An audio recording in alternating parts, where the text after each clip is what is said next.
لا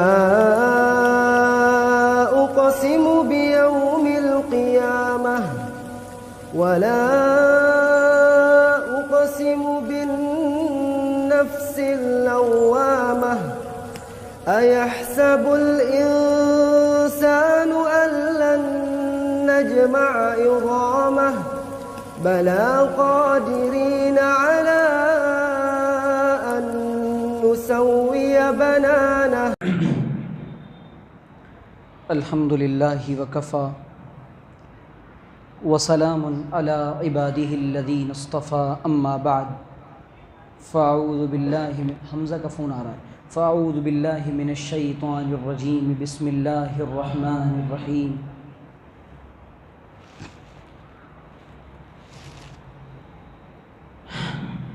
یا ایہا الذین آمنوا قوا انفسکم واہلیکم نارا وقودها الناس والحجارة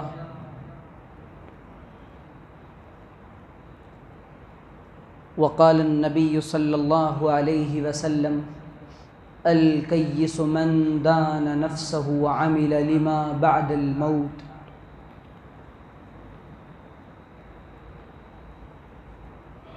سبحان ربك رب العزة عما يصفون وسلام علی المرسلین والحمد للہ رب العالمین اللہم صلی علی سیدنا محمد وعلی آل سیدنا محمد فی اول کلامنا واوسط کلامنا وآخر کلامنا۔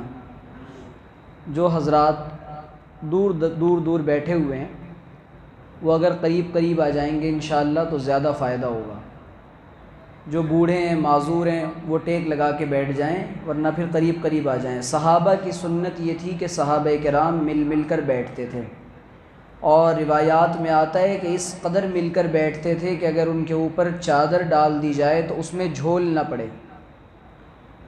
تو جو حضرات باہر اور یہاں وہاں بیٹھے ہوئے ہیں وہ ذرا قریب اور مل کر بیٹھیں ورنہ پھر میرے ذہن میں گیپ آتا ہے۔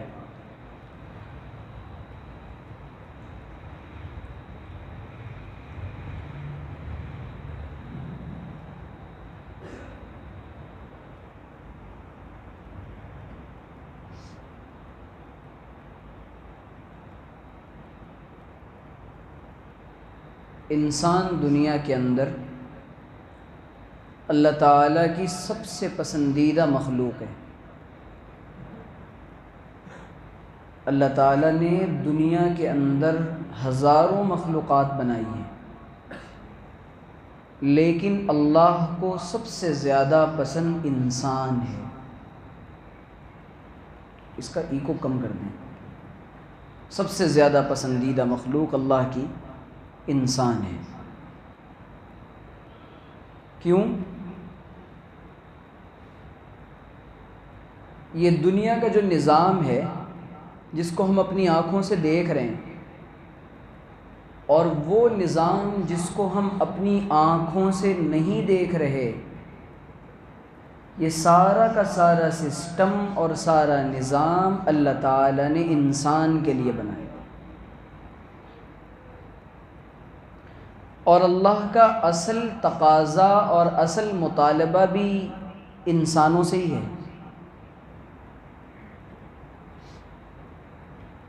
دنیا کی جتنی مخلوقات ہیں وہ انسان کی خادم ہیں، اور انسان کو اللہ نے مخدوم بنایا ہے، اور انسان کو اللہ نے مخدوم بنایا ہے۔ اللہ تعالیٰ کبھی کبھی انسانوں کو اپنی قدرت بتاتا ہے، اپنے کارنامے دکھاتا ہے، اور اللہ کہتا ہے کہ یہ تمہیں نظر نہیں آ رہی دنیا کا نظام؟ أَلَمْ نَجْعَلِ الْأَرْضَ مِهَادًا وَالْجِبَالَ أَوْتَادًا وَخَلَقْنَاكُمْ أَزْوَاجًا۔ اور کہیں کہہ رہا افلا ينظرون الى الابل كيف خلقت والى السماء كيف رفعت والى الجبال كيف نصبت وَإِلَى الْأَرْضِ كَيْفَ سُطِحَتْ،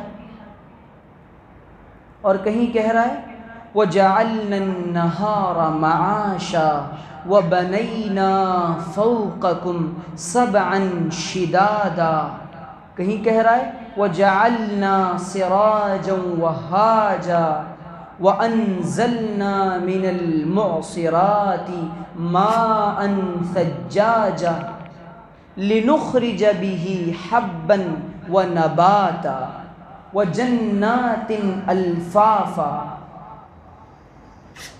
زمین کو دیکھ، آسمان کو دیکھ، چرندوں کو دیکھ، پرندوں کو دیکھ، درندوں کو دیکھ، چوپایوں کو دیکھ، جنگلات میں رہنے والوں کو دیکھ، ہواؤں میں اڑنے والوں کو دیکھ، پانی میں تیرنے والوں کو دیکھ، جنگلات کی ہزاروں مخلوقات کو دیکھ، سمندر کے اندر تیرنے والی رنگ برنگی مچھلیوں کو دیکھ، اور زمین پر چلنے والے سانپوں اور درندوں کو دیکھ، اور انسانوں کی الگ الگ صورتوں کو دیکھ، آسمان سے برستا بادل بھی دیکھ، زمین سے نکلتے غلے بھی دیکھ، زمین پر جو ہم نے پہاڑوں کو لگایا ہے ان پہاڑوں کو میخوں کی طرح گاڑا ہے اور کیلوں کی طرح زمین میں دفن کیا ہے۔ جو یہ پہاڑ تم کو نظر آ رہے ہیں، جتنے تم کو یہ زمین پر نظر آتے ہیں اتنے ہی ہم نے ان کو زمین کے اندر بھی دھسایا ہے، اور آسمان سے جب بارش کے قطرات نازل ہوتے ہیں ان بارش کی بوندوں کے ساتھ فرشتوں کو اتارتے ہیں، اور جو بارش کی بوند ایک بار زمین پر گرتی ہے ہم دوبارہ ایسی ہزاروں سینکڑوں کروڑوں بوندیں زمین پر گراتے ہیں، اور انسانوں کے لیے اس میں سے غلے نکالتے ہیں۔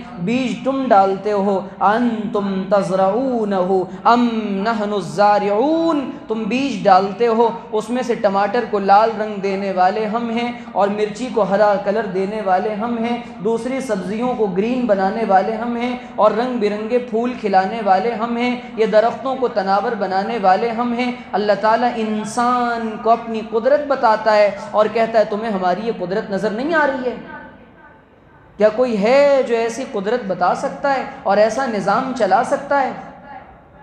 اور پھر اللہ تعالیٰ انسانوں کو کہتا ہے ان سب کے دیکھنے کے بعد، ان سب کے سمجھنے کے بعد، ان فی خلق السماوات والارض واختلاف اللیل والنہار لآیات لأولی الالباب الذین یذکرون اللہ قیاما وقعودا وعلی جنوبہم ویتفکرون فی خلق السماوات والارض ربنا ما خلقت هذا باطلا سبحانك فقنا عذاب النار۔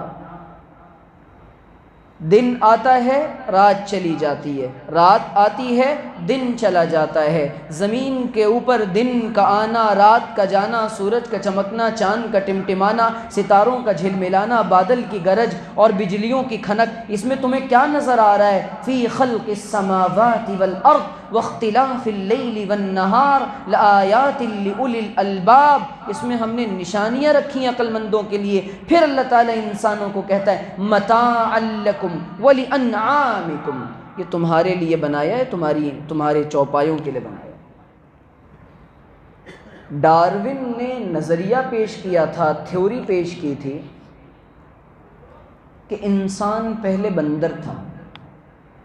ڈارون نے یہ نظریہ پیش کیا تھا کہ انسان پہلے بندر تھا، جس طریقے سے بندر اچھل کود کرتے ہیں نا ویسے ہی انسان بھی اچھل کود مچاتا ہے، تو شاید اس کو لگا ہوگا کہ انسان پہلے بندر تھا، تو اس نے یہ تھیوری اور یہ نظریہ پیش کیا تھا۔ اس کو کہتے ہیں تھیوری آف ایولیوشن، نظریہ ارتقاء، کہ دھیرے دھیرے پھر انسان کی آنکھیں بنی انسانوں جیسی، پھر ناک، اور جیسے جیسے انسان مرتے گئے اپنے آپ یہ پھر بندر سے انسان بن گیا۔ یہ تو بات صحیح ہے کہ پہلے بندر انسان تھا، اللہ تعالیٰ نے اس پر عذاب نازل کیا اور اللہ تعالیٰ نے بنی اسرائیل کے ایک لوگوں کو اور ایک جماعت کو بندر بنا دیا، لیکن مفسرین نے لکھا ہے وہ سارے بندر بھی مر گئے۔ بعض مفسرین نے لکھا ہے 3 دن میں، بعض نے کہا اس سے زیادہ میں۔ اللہ تعالیٰ نے انسانوں کی حرکتوں پر انسان کو بندر تو بنایا ہے، لیکن اللہ تعالیٰ نے کبھی بندر کو انسان نہیں بنایا۔ اس کی وجہ یہ ہے کہ دنیا میں سب سے اشرف مخلوق اللہ تعالیٰ نے انسان کو بنایا ہے، اور اللہ تعالیٰ دنیا میں بندروں کے لیے زمین آسمان کا نظام نہیں چلائے گا، وہ اتنے مقرب اور مقدس اور اتنے عظیم اور معزز نہیں ہیں۔ اس زمین پر اگر اللہ تعالیٰ نے کسی کو فضیلت بخشی ہے اور اللہ تعالیٰ نے اگر کسی کو تکریم اور شرف عزت بخشا ہے تو صرف انسان کو بخشا ہے۔ وَلَقَدْ كَرَّمْنَا بَنِي آدم، ہم نے اولاد آدم کو شرف اور عزت بخشا ہے۔ ہم نے آدم کی اولاد کو یعنی بنی نوع آدم کو اور انسانیت کو شرف عزت بخشا ہے۔ اب انسان کو اللہ تعالیٰ نے کیسا بنایا؟ انسان کی تخلیق کو اور اس کے کریشن کے جو مرحلے کو اللہ تعالیٰ نے ترتیب وار بیان کیا ہے، اور اللہ تعالیٰ نے اس وقت سے بیان کیا ہے جب انسان کا زمین پر کوئی وجود نہیں تھا۔ چنانچہ ارشاد فرمایا هل أتى على الإنسان حين من الدهر لم يكن شيئا مذكورا إنا خلقنا الإنسان من نطفة أمشاج نبتليه فجعلناه سميعا بصيرا۔ انسان جو تو بڑا اکڑتا ہے، اکڑ کے زمین پہ چلتا ہے، بڑائی کے بول بولتا ہے، تکبر کے جملے بولتا ہے، لوگوں کے ساتھ بد اخلاقیاں کرتا ہے اور اپنے آپ کو بڑا بہتر سمجھتا ہے۔ انسان تجھے معلوم ہے تیری حقیقت کیا ہے؟ اللہ تعالیٰ کہ هل أتى على الإنسان حين من الدهر، زمانے میں زمین کے اوپر انسان کا کوئی نام و نشان نہ تھا، ہم نے تجھ کو بنایا اور اپنی حیثیت بھی سن لے، کس سے بنایا؟ اچھلنے والے پانی سے بنایا۔ یخرج من بین الصلب والترائب، باپ کی پشت سے نکال کر تجھ کو ماں کے رحم میں ہم نے ٹپکایا۔ الم یک نطفۃ من منی یمنا، کیا تجھے بھول گیا تو کہ تجھے باپ کے پیٹ سے نکال کر ماں کی رحم میں ڈالنے والے بھی ہم ہیں۔ انتم تخلقونہ ام نحن الخالقون، یہ قرآن کہہ رہا ہے کیا تم یہ جو انسان تمہیں نظر آ رہے ہیں ایسا کوئی بنا سکتا ہے؟ اور کیسا پیارا انسان بنایا اللہ تعالیٰ نے۔ الم نجعل لہ عینین، کیا ہم نے تجھ کو دو آنکھیں نہیں دے دی جن سے چکر مکر ٹکر ٹکر تاکتا ہے؟ یہاں بھی دیکھتا ہے وہاں بھی دیکھتا ہے، جو نہیں دیکھنا ہے وہ زیادہ دیکھتا ہے، جو نہیں دیکھنا ہے وہ زیادہ دیکھتا ہے۔ الم نجعل لہ عینین ولسانا، ایک زبان بھی دی ہے لیکن 100 کے برابر ہے، اتنی نظر آتی ہے لیکن باتیں اتنی کرتا ہے۔ وشفتین، اور تجھے خوبصورت بنانے کے لیے ہم نے 2 ہونٹ بھی دیے ہیں جو تیری زبان کو چھپاتے ہیں اور یہ بتاتے ہیں کہ کم بول۔ الم نجعل لہ عینین، آنکھیں نہیں بنائیں؟ آنکھوں کو دیکھتا نہیں کہ اس کے نظام میں کیسا ہم نے اس کو بنایا ہے؟ پھر بھی جو نہیں دیکھنا ہے وہ دیکھتا۔ ہم کہہ رہے ہیں کہ آنکھوں کو جھکاؤ، یہ کہتا نہیں اوپر دیکھو۔ ہم کہتے ہیں دائیں بائیں نہ دیکھو، ادھر ادھر نہ دیکھو، حرام چیزوں کو نہ دیکھو، یہ ادھر ادھر اور حرام چیزیں دیکھتا ہے۔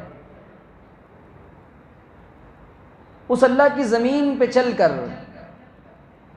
اس اللہ تعالیٰ کا رزق کھا کر،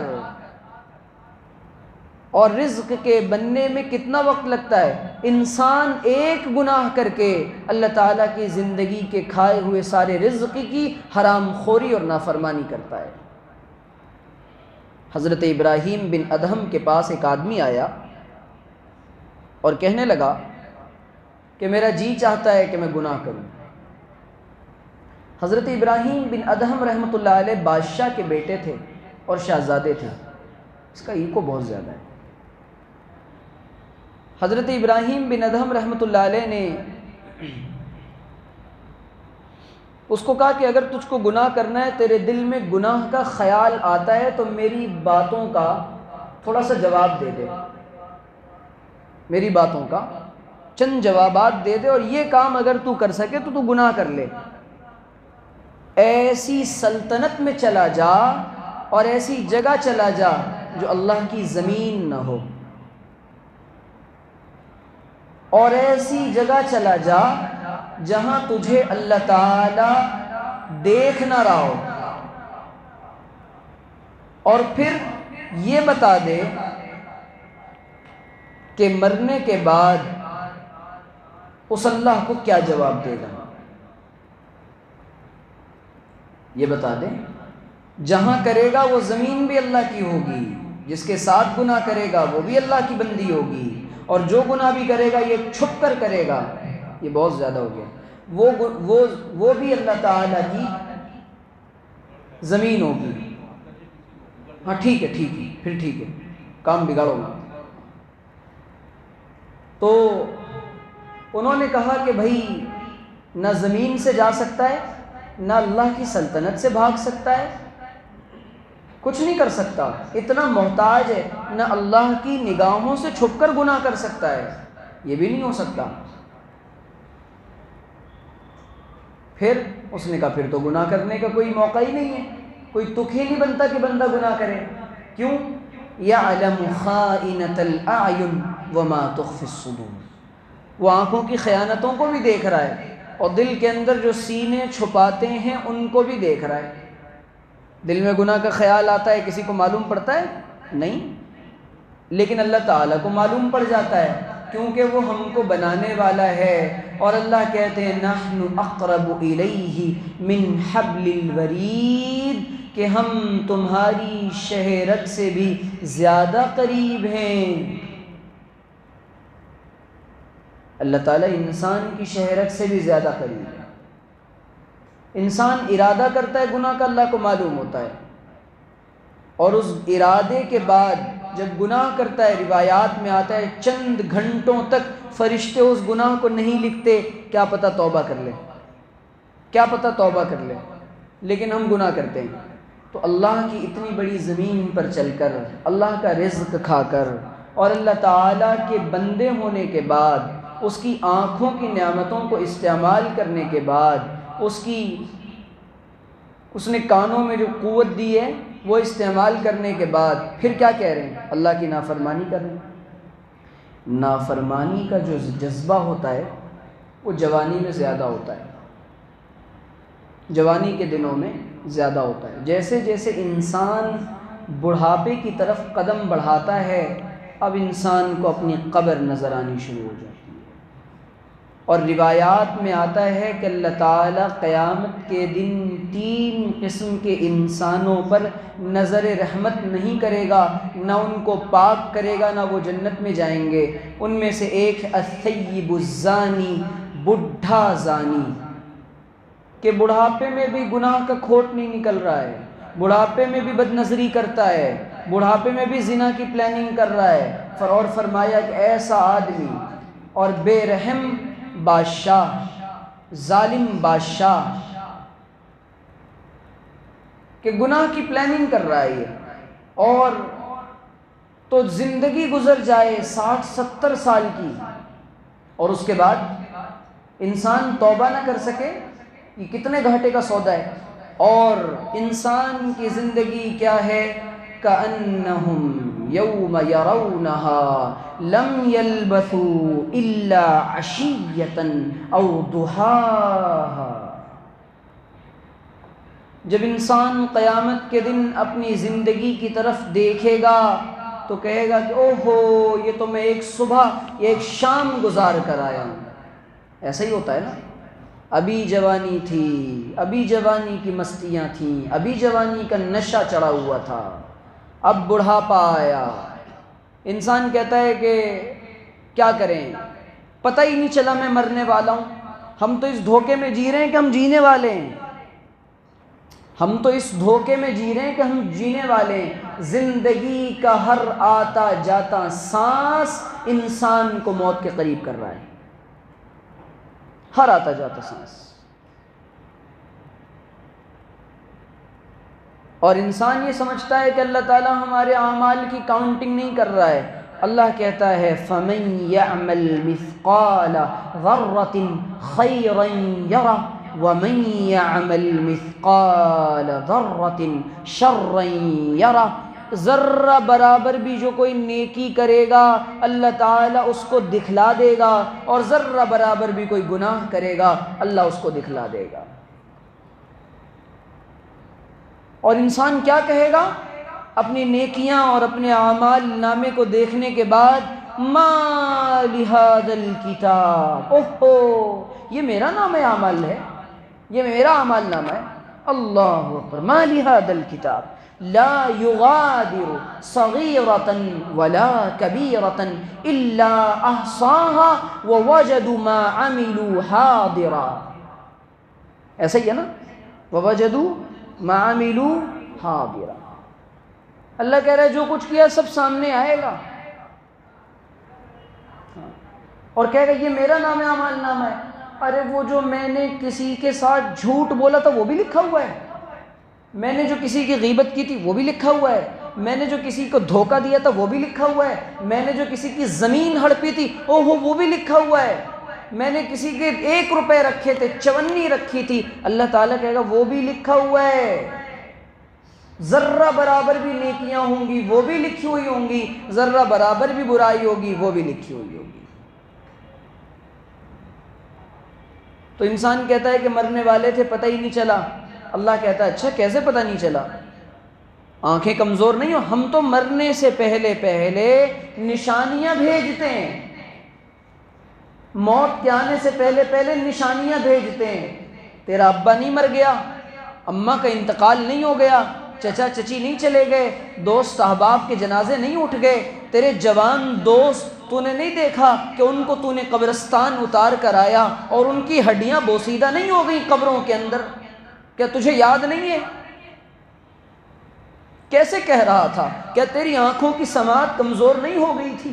کیا تیرے کانوں نے کم سننا شروع نہیں کر دیا تھا؟ کیا تیرے منہ سے دانت نہیں گر گئے تھے؟ کیا تیرے ہاتھوں میں راشا نہیں آ گیا تھا؟ کیا تیرے قدموں کی لڑکھڑاہٹ نے تجھے نہیں بتایا تھا؟ کیا تیری زبان کی لڑکھڑاہٹ نے تجھے نہیں بتایا تھا؟ کیا تیری بدن کی کپکپی نے تجھے نہیں بتایا تھا؟ کیا تیری بھولنے کی عادت نے تجھے نہیں بتایا تھا؟ کیا تیرے ہونے والے سفید بالوں نے تجھے نہیں بتایا تھا کہ تیرا بڑھتا ہوا ہر قدم یہ زندگی نہیں ہے، یہ موت کی طرف بڑھ رہا ہے؟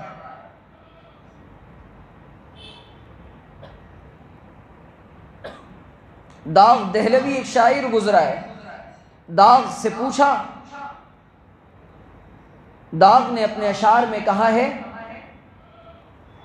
ہوش و حواس تاب و تواں تو جا چکے، ہوش و حواس تاب و تواں تو جا چکے، داغ ہم بھی جانے والے ہیں سامان تو گیا.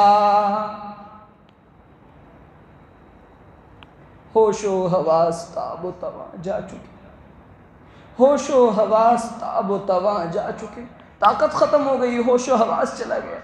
داغ کہتا اب ہم بھی جانے والے ہیں، یہ سارا سامان چلا گیا.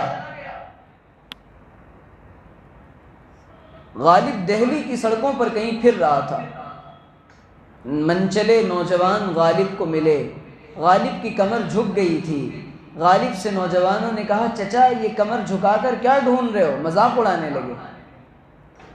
غالب نے کہا شباب ہاتھ سے جاتا رہا پتہ نہ چلا، شباب ہاتھ سے جاتا رہا پتہ نہ چلا، اسی کو ڈھونڈتا ہوں کمر جھکائے ہوئے. شباب ہاتھ سے جاتا رہا پتہ نہ چلا، جوانی گئی پتہ بھی نہیں چلی. ابھی تو مستیاں کر رہا تھا، ابھی تو خواہشات کو پورا کر رہا تھا، ابھی تنہائی میں جانے کے بعد گناہوں پہ کنٹرول نہیں کر پا رہا تھا. لڑکی کو دیکھتا تھا تو جی چاہتا تھا ایک بار دیکھوں، تو دیکھنے کی چیز ہے 1000 بار دیکھوں، یہ دل کی کیفیت تھی. لیکن جیسے ہی بڑھاپا آیا خواہشات مٹ گئیں. عربی کا شاعر کہتا ہے ایسا افسوس ہوتا ہے بڑھاپے میں. ان سفید داڑھی والوں سے پوچھو، یہ چاہتے ہیں کاش ہے وہ جوانی کا ایک دن لوٹ آئے جب پسینہ بھی گلاب ہوا کرتا تھا. یہ کہیں گے کہ نہیں وہ جوانی کا دن واپس نہیں آ سکتا. عربی کا شاعر کہتا ہے فَيَا لَيْتَ الشَّبَابَ يَعُودُ يَوْمًا فَيَا لَيْتَ الشَّبَابَ يَعُودُ يَوْمًا فَأُخْبِرُهُ بِمَا فَعَلَ الْمُشِيبُ. اوہو ایک لمحہ اگر جوانی کا لوٹ آتا نا، ایک لمحہ، ہائے کاش یا لیت الشباب یعود یوما، ایک لمحہ لوٹ آتا. فَأُخْبِرُهُ بِمَا فَعَلَ الْمُشِيبُ، میں اس کو بتاتا کہ میرے ساتھ بڑھاپے نے کیسا کیسا رنگ دکھایا ہے اور کیا میرے ساتھ زمانے نے مجھ پر ظلم ڈھائے ہیں۔ تو یہ اس کے دھوکے میں نہ رہیں۔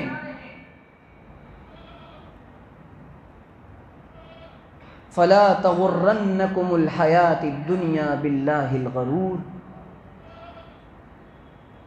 تم کو دنیا کی زندگی اور دنیا کا ساز و سامان یہ دھوکے میں نہ ڈال دے۔ یہ سب دھوکہ ہے، سب دھوکہ ہے۔ جوانی بھی دھوکہ، طاقت کا دھوکہ، مال کا دھوکہ، علم کا دھوکہ، صلاحیت کا دھوکہ، اسباب کا دھوکہ، کیسا دھوکہ؟ اور کس کو دھوکہ لگ رہا ہے؟ لاکھ پتی کروڑ پتی کو دھوکہ لگ رہا ہے۔ ارے خدا کے بندے، قارون کا خزانہ یاد ہے تجھے قارون کا خزانہ یاد ہے؟ اللہ تعالیٰ کہہ رہے ہیں اور انسان اتنا بدبخت ہے، اتنا بدبخت ہے اور اتنا کمبخت ہے اللہ تعالیٰ سے، جس انسان کے اندر مال کی حرص اور مال کی لالچ آ جاتی ہے، وہ انسان کہتا ہے کہ نہیں، مجھے لاکھ پتی کروڑ پتی نہیں بننا، مجھے قارون بننا ہے۔ انسان کہتا ہے مجھے قارون بننا ہے۔ یا لیت لنا مثل ما اوتی قارون، انسانی نفسیات کو اور ہیومن سائیکولوجی کو قرآن مینشن کر رہا ہے اور بتا رہا ہے کہ ایسا یہ انسان اپنی تمنا کرتا ہے، قارون کا خزانہ چاہتا ہے۔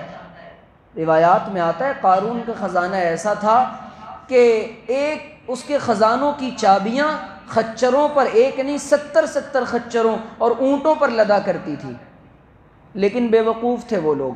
خدا کی قسم اگر قارون کو معلوم پڑ جائے اس ٹیکنالوجی والی امت کے پاس ایک اے ٹی ایم کارڈ ہے، اس سے زیادہ دولت اس کے اے ٹی ایم میں آ جاتی ہے، تو وہ سر پکڑ کے بیٹھ جائیں گے، کیا لوگ ہیں یہ۔ اور وہ قوم عاد اور قوم سمود کا حال اللہ تعالیٰ نے بتایا، کانوا ینحتون من الجبال بیوتا آمنین، عجیب حال تھا، اپنے ناخنوں سے وہ گھروں کو تراشتے تھے اور اپنے محلات کو وہ ناخنوں سے تراش کے بناتے تھے، اور اس کے بعد ان کے ناخن استعمال ہوتے تھے۔ اللہ تعالیٰ نے ایسی صلاحیت دی ہے، وہ جب ہماری بلڈنگوں کو دیکھیں گے، عالیشان عمارتوں کو، کہیں گے ہماری ٹیکنالوجی کوئی نہیں تھی، اس امت کی ٹیکنالوجی دیکھو۔ تو جس چیز کی ہم تمنا کر رہے ہیں، جن نعمتوں کی، اور کہہ رہے ہیں کہ ان کو بڑی نعمت ملی تھی، بڑی دولت ملی تھی، اللہ کہہ رہا ہے ان کا حال بھی دیکھو، کیا ہوا ان کا حال؟ كأنهم أعجاز نخل خاوية فهل ترى لهم من باقية، جب ہم نے ان کو اٹھا کر پٹکا ہے اور زمین پر جب وہ پڑے ہیں، یوں معلوم ہو رہا ہے كأنهم أعجاز نخل خاوية، کھوکھلے کھجور کے پڑے ہوئے تنوں اور درختوں کی طرح ہیں۔ اور اللہ تعالیٰ پوچھ رہے ہیں اس امت سے، دیکھ رہے ہو تمہیں کوئی قوم عاد کا بندہ نظر آ رہا ہے؟ ان کے جیسا لمبا کوئی نظر آ رہا ہے؟ ان کا نشان تمہیں نظر آ رہا ہے؟ ان کی عمارتیں، ان کی بلڈنگیں، ان کی طاقتیں، ان کی قوت، جو قوم اپنی طاقت اور اپنی قوت کی وجہ سے یہ کہہ رہی ہے من اشد منا قوہ، ہم سے زیادہ طاقتور کون ہے؟ ہم بھی یہی کہہ رہے ہیں نا، ہم سے زیادہ ٹیکنالوجی والا کون ہے؟ اللہ تعالیٰ 100 سال کے بعد ایسی قوم لائے گا اور ایسی امت آئے گی کہ وہ ہماری ٹیکنالوجی کا کہے گی یہ کوئی ٹیکنالوجی نہیں تھی، اس سے زیادہ ٹیکنالوجی کا دور اب آیا ہے۔ زمانہ جیسے جیسے ترقی کرتا جائے گا، اللہ تعالیٰ کہہ رہے ہیں ہم اپنی نشانیاں دکھاتے جائیں گے، سنریہم آیاتنا فی الآفاق وفی انفسہم، ہم کائنات کے اندر، زمین کے اوپر انسانوں کو اپنی قدرت دکھائیں گے اور اس کے اپنے اندر بھی دکھائیں گے کہ دیکھ ہماری نشانیاں یہ ہیں، اور اللہ تعالیٰ کی قدرتیں کھلتی چلی جائیں گی اور اللہ کا ظہور، اللہ کی قدرت کا ظہور ہوتا چلا جائے گا۔ انسان اس دھوکے میں نہ رہے کہ ہم بہت ہائی ٹیکنالوجی والے ہیں، کچھ نہیں۔ تو انسان کہتا ہے کہ مجھے قارون جیسا خزانہ چاہیے، اللہ کہتا ہے نا، مت مانگ، تو بھی دھسا دیا جائے گا، تو بھی بری موت مرے گا۔ اگر تجھے تمنا کرنی ہے تو اللہ تعالیٰ سے تمنا کر عافیت والے مال کی، اور جب انسان مرے گا تو انسان کہے گا ہلک عنی سلطانیہ ما اغنی عنی مالیہ یا لیتہا کانت القاضیہ۔ اللہ کہے گا ہاؤ مقرؤ کتابیہ، اوہو اچھا بہت گن گن کے رکھا کرتا تھا نا، الذی جمع مالا وعددہ، کیا انداز ہے اللہ کا، انسان کو کیسے اللہ پن کر رہے ہیں اور چبھا رہے ہیں کہ دیکھ تیرا انداز و تیرا مزاج دیکھ، الذی جمع مالا وعددہ، وہ انسان جو اپنے مال کو جمع بھی کرتا تھا، اس کے بعد روز تجوری کھول کے گنتا تھا، اچھا 1 لاکھ باقی ہیں، اچھا سیف ہے، پھر گنتا تھا دوسرے دن، یحسب، اور کیا گمان کرتا تھا، یحسب ان مالہ اخلدہ، اللہ تعالیٰ انسان کو کہہ رہا ہے، اور انسان کیا سوچتا تھا، ہمیشہ میرا مال باقی رہے گا، اللہ کہہ رہا ہے کلا، کیا انداز ہے، کلا، ہرگز نہیں، لَيُنبَذَنَّ فِي الْحُطَمَةِ، یہ انسانوں کو بتانے کے لیے ہے کہ جس مال کے نشے میں، جس مال کے دھوکے میں تو پڑا ہوا ہے، یہ باقی نہیں رہے گا۔ اور ہم جس کے پیچھے دیوانے ہوئے نا، جس دنیا کے پیچھے ہم دیوانے ہوئے پڑے، دیکھو دنیا ضرورت کی چیز ہے، مقصد نہیں ہے، ہم نے اس کو مقصد بنایا ہے۔ خدا کی قسم اس دنیا نے بڑوں کو نہیں چھوڑا ہے، اللہ تعالی ہم سب کو دنیا کے فتنے سے بچائے۔ اسی لیے اللہ تعالیٰ نے قرآن کریم میں وَلَلْآخِرَةُ خَيْرٌ لَكَ مِنَ الْأُولَى، کہ تمہارے لیے یہ دنیا بہتر نہیں، آخرت اس سے زیادہ بہتر ہے، آخرت اس سے زیادہ بہتر ہے۔ لیکن ہم لوگ پتہ نہیں یہ سوچ رہے ہیں کہ شاید ہر مرنے والے کو دیکھ کر انسان یہ سوچتا ہے مجھے نہیں جانا، جو گیا اسی کو جانا ہے۔ جب تک موت اپنے اوپر نہیں آتی انسان ہی سوچتا اس کو ہی جانا ہے۔ موت سے بڑا عبرت کا انسان کے لیے کوئی سامان نہیں ہے، لیکن انسان یہ سمجھتا ہے کہ بس مرنے والا ہی مرے گا اور ہم نہیں مریں گے، جو مرا وہ اس کو ہی مرنا تھا۔ ایسا نہیں ہوتا۔ اس روئے زمین پر جو کوئی بھی آیا ہے، اللہ تعالیٰ نے کہا کل من علیہا فان، زمین میں جو بھی ہے ہر چیز کو فنا ہے، وَيَبْقَى وَجْهُ رَبِّكَ ذُو الْجَلَالِ وَالْإِكْرَامِ، باقی صرف اللہ کی ذات رہنے والی ہے، صرف اللہ کی ذات رہنے والی ہے۔ تو بھائی جب اس دنیا میں نہیں رہنا زیادہ، یہ کیا ہے، یہ کرائے کا گھر ہے، یہ کیا ہے، یہ ہر دنیا میں آدمی کرائے کے گھر کو عیب سمجھتا ہے، ارے بھائی کیا بتائیں کرائے کا گھر ہے، نہ جانے اس سے کب نجات ملے گی۔ لیکن صحیح بات یہ کہ دنیا کرائے کا گھر ہے۔ جس مکان میں آپ کے ابا رہتے ہیں کبھی ان کے ابا رہا کرتے تھے، اور جس مکان میں تم رہتے ہو کبھی تمہاری اولاد رہے گی اور وہ کہے گی ہمارے ابا بھی رہتے تھے۔ تو جب دنیا انسان کا یہ مستقل اور دائمی گھر نہیں ہے، بلکہ دنیا انسان کا عارضی گھر ہے، اور اس کو سمجھایا اللہ کے رسول علیہ الصلاۃ والسلام نے، اور فرمایا کہ کن فی الدنیا کأنک غریب او عابر سبیل، کہ دنیا میں ایسے رہو جیسے راہ چلتے مسافر یا سڑک پار کرنے والا اور انجان راہگیر، ایسے رہو دنیا میں۔ لیکن ہم کیسے رہتے ہیں؟ دنیا کو ہم نے منزل بنا لیا، جبکہ یہ اسٹیشن ہے، یہاں سے گزر جانا ہے۔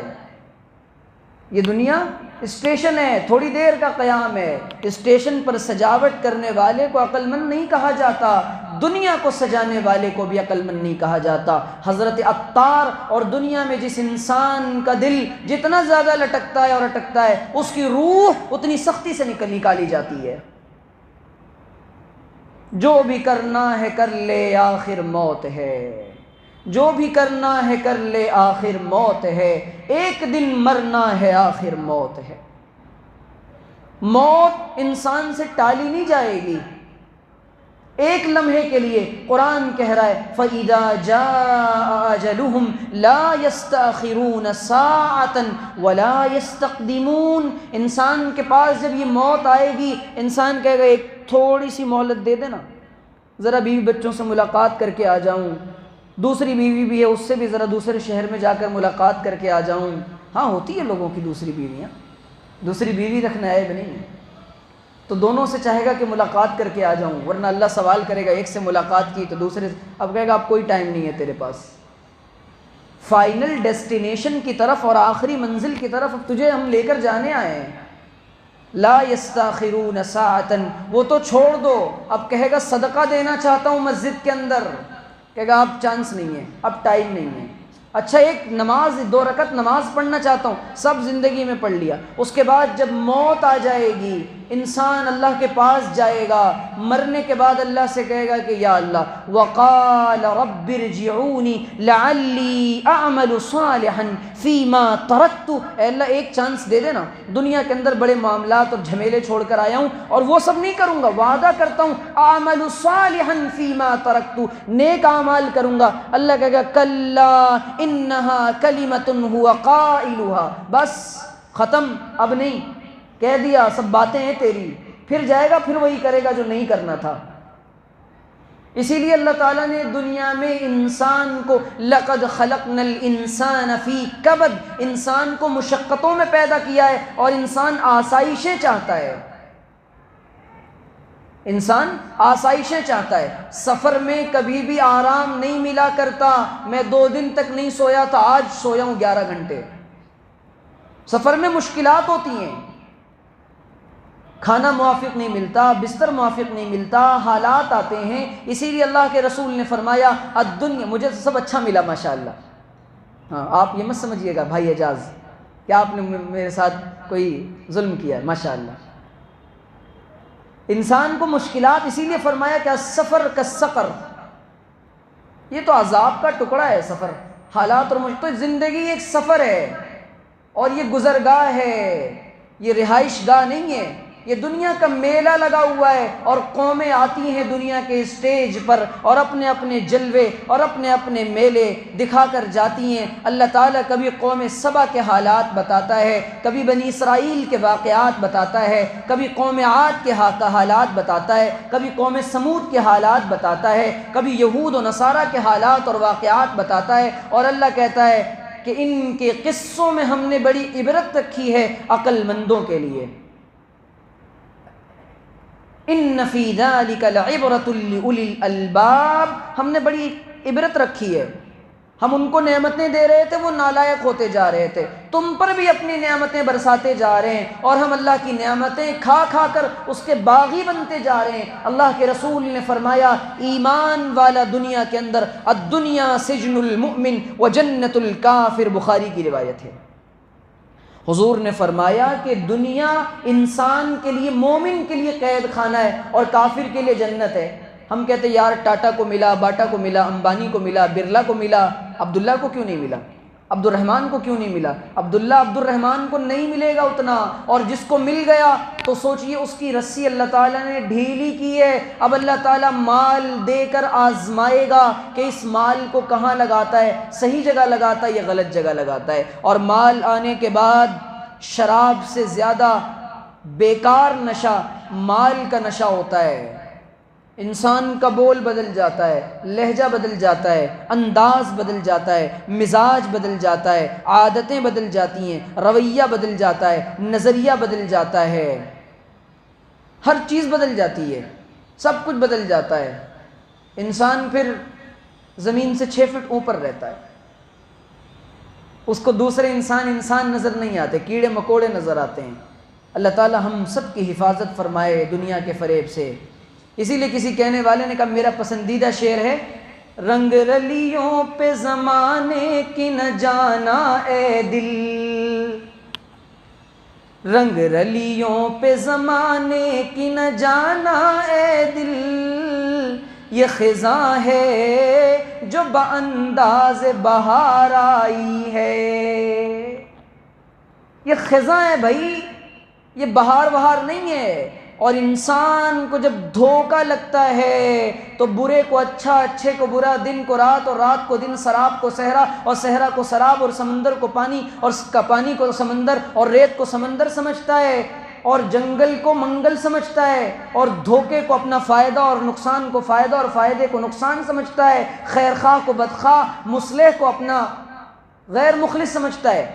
ہر چیز الٹی نظر آتی ہے، ابا کی باتیں غلط نظر آتی ہیں، مولویوں کے جملے غلط نظر آتے ہیں، دینداروں کی باتیں غلط نظر آتی ہیں، ہر کچھ. پھر وہ اپنی سوچ سے چلتا ہے. ان کو کیا پتہ ہے، ابا کچھ کہہ دیں تو برا لگتا ہے، ان کو کیا پتہ ہے، آپ کو کیا پتہ ہے، یہ زمانہ بہت آگے نکل گیا، آپ کو کیا پتہ ہے.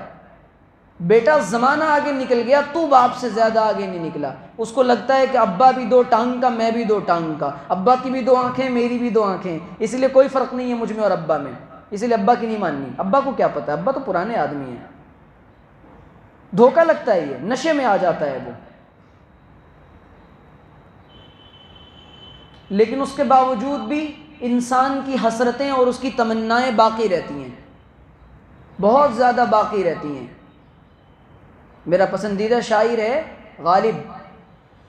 غالب نے کہا تھا، ہزاروں خواہشیں ایسی کہ ہر خواہش پہ دم نکلے. ہزاروں خواہشیں ایسی کہ ہر خواہش پہ دم نکلے. انسان کہتا ہے یہ کیوں نہیں ملا، وہ کیوں نہیں ملا، یہ کیوں نہیں ملا، یہ بھی رہ گیا، وہ بھی رہ گیا. ہزاروں خواہشیں ایسی کہ ہر خواہش پہ دم نکلے. بہت نکلے میرے ارماں پھر بھی کم نکلے. بہت نکلے میرے ارماں پھر بھی، کاش کاش کاش کاش یہ ہوتا. اسی لیے غالب مرتے مرتے کہہ گیا، اور غالب کی مزار پہ لکھا ہوا ہے، غالب کی مزار پہ لکھا ہوا ہے. میں گیا ہوں اس کی مزار پہ دلی میں، اس کی مزار پہ شعر لکھا ہوا ہے، مر گیا غالب مگر یاد آتا ہے اس کا ہر بات پہ یوں کہنا، جو یوں ہوتا تو کیا ہوتا. کچھ نہیں ہوتا، غالب پھر بھی مرتا، غالب کی قبر پھر بھی بوسیدہ ہوتی. ان قبرستانوں سے پوچھو اور ان میں اجڑی ہوئی قبروں سے پوچھو، ان ٹوٹی ہوئی بکھری ہوئی قبروں اور ان کی مٹیوں سے پوچھو، ان میں سڑنے والی ہڈیوں سے پوچھو، کیا ہوا؟ کچھ نہیں ہوا، مر گئے، مٹی میں مل گئے. یہی حال ہمارا بھی ہوگا، قبر میں ڈالا جائے گا. اسی لیے علماء نے لکھا ہے جب کبھی دل دنیا کی طرف مائل ہونے لگے، 10 منٹ بیٹھ کر اپنی پیدائش سے لے کر اپنی موت تک، اور غسل دیے جانے سے لے کر قبر میں اتارنے تک، اور اس کے بعد مٹی کے اندر جانے تک، اور سوال و جواب سے لے کر حشر تک کے اپنے بھی منظر کو سوچ اور اپنے ساتھ رہنے والوں کے بھی حالات اور منظر کو سوچ. تجھ پر تیری حقیقت کھل جائے گی، اکڑ مکڑ جکڑ پکڑ سب نکل جائے گی، سب لائن پہ آ جائے گی گاڑی. جی ہاں، تو دنیا کی تمنا میں اپنے آپ کو برباد نہ کریں اور اس کے پیچھے اتنے پاگل نہ بنیں. اللہ تعالیٰ نے انسان کو اس کے رزق، اس کے مقدر میں جتنا رزق ہے وہ مل کر رہے گا. ملک الموت سے کو لوگ کوستے ہیں، ارے موت آ گئی، موت آ گئی. وہ کہتا ہے بھائی موت کیوں نہ آتی، نہ تیرا ایک گھونٹ پانی بچا تھا، نہ ایک دانہ دنیا میں بچا تھا، نہ ایک سانس باقی تھی، میں نے اپنا کام ٹائم پہ کیا ہے. تو ایسی دنیا کے چکر میں پڑ کے کیا فائدہ جس نے لوگوں کو دھوکے میں ڈالا. کیسے دھوکے میں ڈالا؟ اللہ کے رسول صلی اللہ علیہ وسلم کے ایک صحابی ہیں،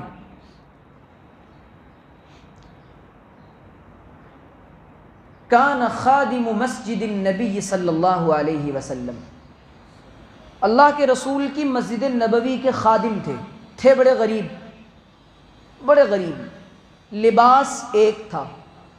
وہ مسجد آتے تو بیوی کے پاس کپڑا نہیں ہوتا، اور جب وہ گھر جاتے تو بیوی اس کو پہن کر نماز پڑھتی تھی. ایسی غربت کا عالم تھا. حضور کے پاس جاتے ہیں، حضور دعا کر دیجئے پیسہ آ جائے. حضور کہتے ہیں ٹھیک. حضور دعا نہیں کرتے. پھر کہتے ہیں دعا کر دیجئے مال آ جائے. حضور پھر دعا نہیں کرتے. تیسری چوتھی دفعہ میں جب حضور نے دعا کی ہے، مسجد نبوی کے حاضر باش صحابی، اگر مجھے مال مل گیا، قرآن نے ان کے الفاظ کی منظر کشی کی ہے. وہ کہتے ہیں کہ اگر مجھے مال مل گیا لَنَصَدَّقَنَّ وَكُلَّ ذِي حَقٍّ حَقًّا، میں سب کو، ہر حق والے کو اس کا حق دوں گا، اور صدقات کروں گا، خوب خیرات کروں گا، نیکی کے کاموں میں پیسے خرچ کروں گا. ان کی تمنا یہ ہے، ان کے دل کے جذبات یہ، مال آنے سے پہلے، مال آنے سے پہلے یہ تمنا ہے. حضرت ثعلبہ نام ہے ان کا. کیا نام ہے؟ حضرت ثعلبہ رضی اللہ تعالیٰ عنہ. تمنائیں بڑی نیک ہیں، اور انسان یہی کرتا ہے. مال آنے سے پہلے مال آ گیا، فلاں مسجد کو اتنا دوں گا، فلاں مدرسے کو اتنا دوں گا، اتنا صدقہ کروں گا، اتنا خیرات کروں گا. مال آتے ہی ظالم کی نیت بگڑ جاتی ہے، پھر سب جیب میں جائے گا۔ ایسے ایسے چالاک پڑے ہیں دنیا میں۔ ایک آدمی تھا، اس نے اپنے بیٹوں سے کہا کہ میری 1 ایکڑ زمین ایک علاقے میں ہے، بیٹا میں چاہتا ہوں کہ اس کو بیٹوں کو پیسے نہیں دینے تھے، بیٹے اس کے نکمے ہوں گے یا جو بھی ہو، اس نے ارادہ کیا تھا کہ بچوں کو پیسہ نہیں دوں گا میں، یہ بہت نالائق ہے۔ تو بچوں نے کہا پاپا پھر آپ اس زمین کا کیا کریں گے؟ کہا بیٹا سب کچھ ایشور کے راستے میں دے دوں گا، دان کر دوں گا، خیرات کر دوں گا۔ بچوں نے کہا بڑی اچھی بات ہے، ہمارا باپ تو بڑا دانی نکلا۔ وہ باپ بھی باپ تھا، وہ باپ بھی جھوٹوں اور مکاروں کا بھی باپ تھا۔ اس نے کیا کیا، 1 ایکڑ زمین اور ایک کتے کا چھوٹا سا بچہ۔ اچھا وہ جھوٹ بھی نہیں بولے گا اور دھوکہ بھی دے گا، سب کچھ کرے گا، لیکن وہ دانی بھی بن جائے گا، خیراتی بھی بن جائے گا، ثواب بھی اس کو ملے گا۔ ابھی سنتے جائیے پھر کیا ہوا۔ اس نے اس 1 ایکڑ زمین کی قیمت لگائی 10,000 روپے۔ کبھی سنا آپ نے 1 ایکڑ کی قیمت 10,000 روپے؟ کہیں مل رہی ہو تو مجھ کو فون کرنا، گجرات سے، حمزہ سے پیسے لے لینا، وہ یہاں پیسے دے دے گا، میں اس کو دے دوں گا اگلے سال، کہیں اگر مل رہی ہو تو بتانا۔ تو 1 ایکڑ زمین کی قیمت اس نے لگائی 10,000 روپے، اور ایک کتے کا بچہ خریدا اس نے سستا۔ جو آدمی زمین خریدنے آیا تھا اس نے کہا کہ بھئی، اس نے زمین والے کو کہا کہ بھئی یہ زمین آپ کو لینی پڑے گی، لیکن شرط یہ کہ ساتھ میں کتے کا بچہ بھی لینا پڑے گا۔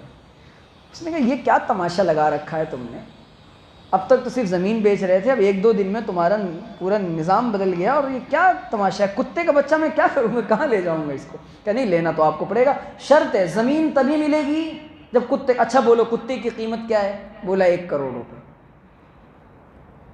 بات سمجھ نہیں آئی؟ نہیں سمجھے، ابھی سمجھو۔ زمین 10,000 کی، زمین کے ساتھ کتا خریدنا پڑے گا 1 کروڑ کا۔ تو اس کے مینیجر نے اس کو سمجھایا کونے میں لے جا کر، سر بات تو وہی ہے نا، زمین کے 1 کروڑ دو یا کتے کے 1 کروڑ دو۔ اس نے کہا بات تو صحیح ہے، کیونکہ اس کو زمین کی قیمت صدقہ کرنی تھی۔ اب بات سمجھ آئی حافظ سہیل کو، اب ہنسے وہ زور سے۔ اس کو زمین تو 1 کروڑ روپے صدقہ کیسے کرے گا، وہ خیرات کیسے کرے گا؟ تو اس کو زمین کی قیمت صدقہ کرنی ہے، تو اس نے زمین کی قیمت ہی کم کر دی 10,000 روپے، اور بچوں کو بتانا بھی ہے کہ میں نے سارے پیسے صدقہ کر دیے۔ تو بہرحال اس نے زمین خریدنے والے نے 1 کروڑ کا کتا خریدا اور 10,000 کی زمین۔ جیسے ہی وہاں سے وہ نکلا، ایک فقیر نظر آیا، اس نے اس کو 10,000 روپے دے دیے اور اپنے مینیجر سے کہا کہ میرے بیٹوں کو بتا دو کہ میں نے زمین کی قیمت صدقہ کر دی ہے۔ اس کے مینیجر نے کہا ایسا چالاک آدمی میں نے نہیں دیکھا، ایسا چالاک آدمی۔ اور اس نے جا کر کہا، اس نے کہا واقعی ہمیں تو یقین نہیں آ رہا کہ ہمارے کنجوس باپ نے ایک اتنی بڑی زمین کی قیمت کیسے دان کر دی۔ صحیح کیا نا اس نے، بھائی کوئی غلط کام کیا اس نے زمین 1 کروڑ کی نہیں بیچی، 1 کروڑ کا کتا بیچا۔ اس نے منطق پڑھی ہوگی، ہاں یہ بات صحیح ہے، اس نے ضرور منطق پڑھی ہوگی۔ تو ہم بھی ایسے ہی کرتے ہیں، اللہ کے راستے میں دینے کا موقع ہے، سب سے چھوٹی نوٹ کون سی ہے؟ 5 کا سکہ نہیں مل رہا، 10 کی نوٹ نہیں مل رہی ہے۔ مسلمانوں کا یہ حال ہے۔ تو ان صحابی نے جب مال آتا ہے تو ایسے ہی انسان بگڑتا ہے، پھر اپنے دماغ کے اندر مری مرغی اللہ کے راستے میں، مری مرغی اللہ کے راستے میں۔ ایک علاقے میں ایک آدمی کبھی امام صاحب کو دعوت دیتا ہی نہیں تھا، ایک دن اس نے مرغی بھجوائی بہترین فرائی کر کے اور تادی تل کر اور کچھ کا سالن بنا کر۔ امام صاحب بڑے حیران کہ یہ کنجوس آدمی اس نے آج مرغا کیسے بھیجا ہے۔ تو تحقیق میں پڑ گئے آخر مسئلہ کیا تھا۔ اس نے کسی سے بتا دیا تھا کہ اصل میں وہ مر رہی تھی اور بالکل مرنے کا عالم تھا، تو میں نے کہا کیا کروں، تو ذبح کر کے میں نے اس کو امام صاحب کو پوچھا۔ یہی ہوتا ہے ہمارے یہاں، سڑا ہوا مال اللہ کے راستے میں۔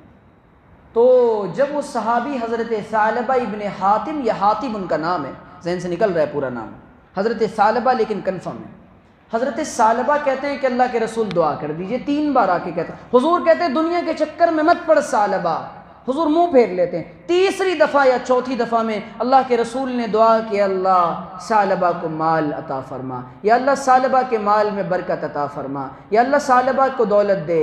حضرت اللہ کے رسول نے دعا کی، چند دنوں کے بعد حضرت ثعلبہ مسجد نبوی سے دور ہونے لگے اور مدینے کی حدود سے باہر نکلنے لگے۔ اب جس ثعلبہ کا دن رات مسجد میں گزرتا تھا وہ مدینے کے باہر پہنچ گئے، حضور کے ساتھ جمعہ میں بھی نہیں آ رہے ہیں، اور بکریاں اور بکریوں کے بچے، پھر ان کے بچے، نسلیں بڑھتی چلی گئیں، کتنی بھیڑیں، کتنے اونٹ اور کتنے جانور مل گئے، گھر بھی بن گیا، کپڑے بھی آ گئے، فراوانی ہو گئی، لیکن حضرت ثعلبہ غائب۔ اللہ کے رسول کہتے ہیں ثعلبہ کہاں ہے؟